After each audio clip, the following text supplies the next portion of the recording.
I've got a little water leak here.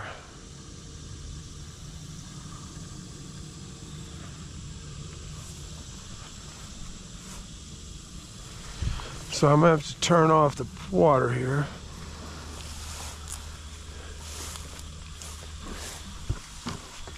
Get down here and shut this off.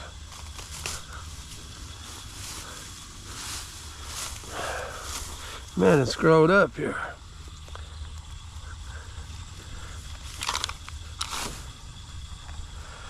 All right, got that shut off, and had to go in here. This tur right here, he's kind of tough. He's kind of a tough one, that one. That's old Joseph there. I'm gonna unlatch his gate.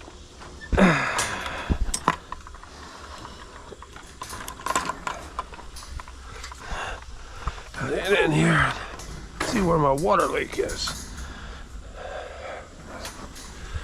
Hey there, Joseph. How you doing, buddy? He's a rough customer, that guy. All right, so here's my issue. You see the water spraying out right there.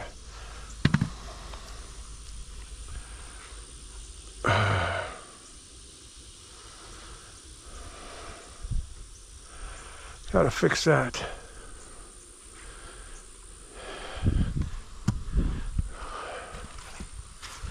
What I need to do is cut this hose off.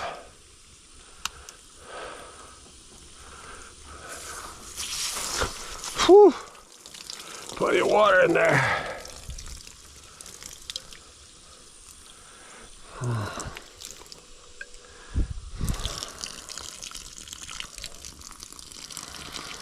Let's water drain out of this thing. And cut this one back a little bit here.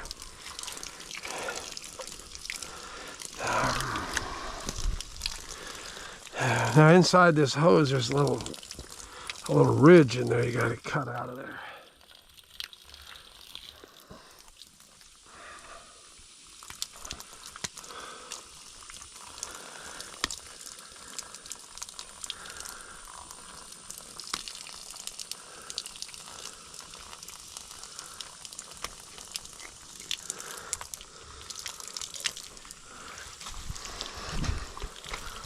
I know you think, oh well.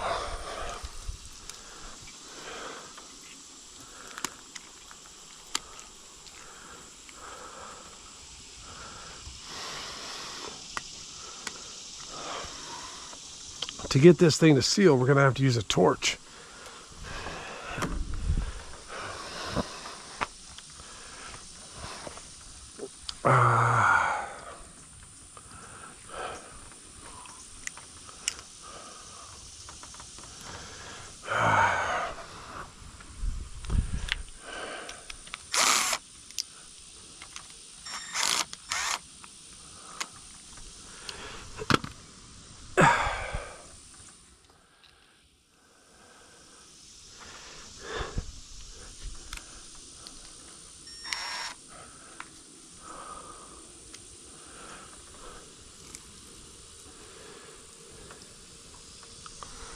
All right, now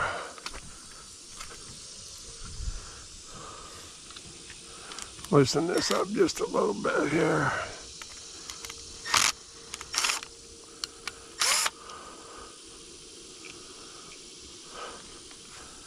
Too much.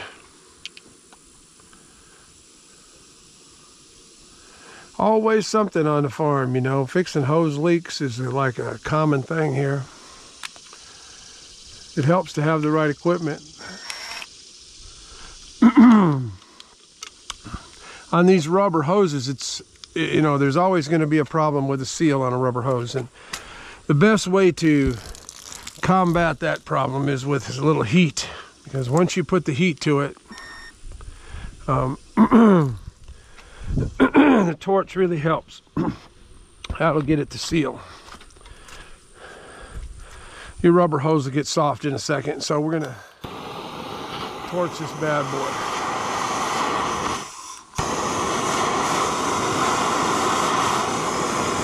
That rubber get good and soft and hot, it'll seal up good.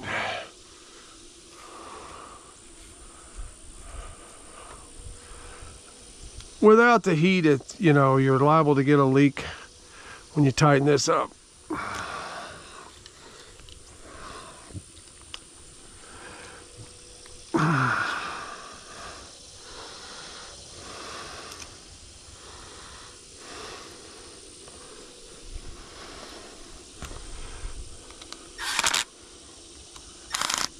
And of course, be careful with these power drills. You can easy enough to over tighten that and ruin it.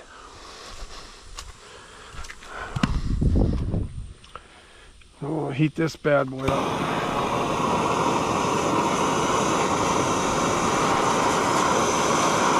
Don't be afraid to lay the heat to it if you're working with rubber hoses, because without that, you're going to get a little leak occasionally. That heat softens that rubber up, and you can get this thing put together and tighten it up.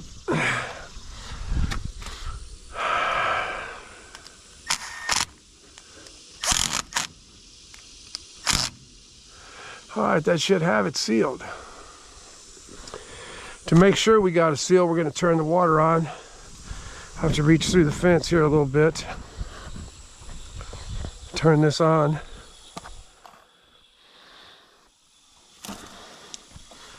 Weeds have grown up a little bit here.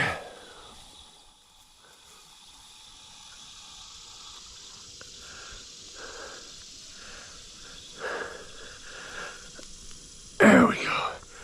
Hit it, turn on. Now we're gonna go back over here and check this thing. See, make sure we got a good seal on this. It's not dripping. All right. Got a little bit of a drip. Always check it. Tighten it a little bit more.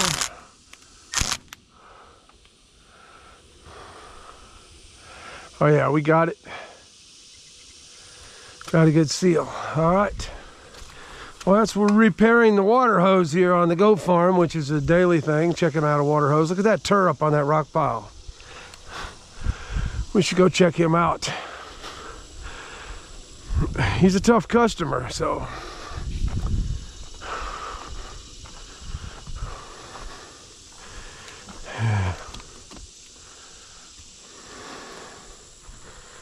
That's Joseph the tur.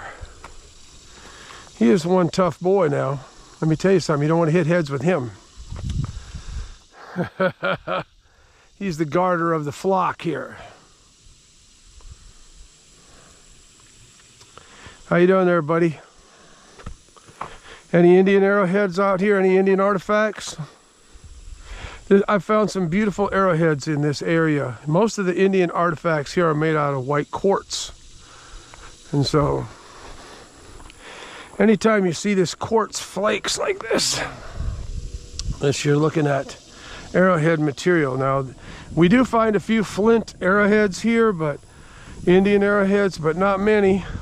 The flint is not a rock that's found here, but the Indians traded for it. And in North Alabama, there's a lot of flint, Fort Payne area. And the Indians traded, that's a couple hours north of here. But around here, the rock that the Indians made arrowheads out of was a white quartz rock.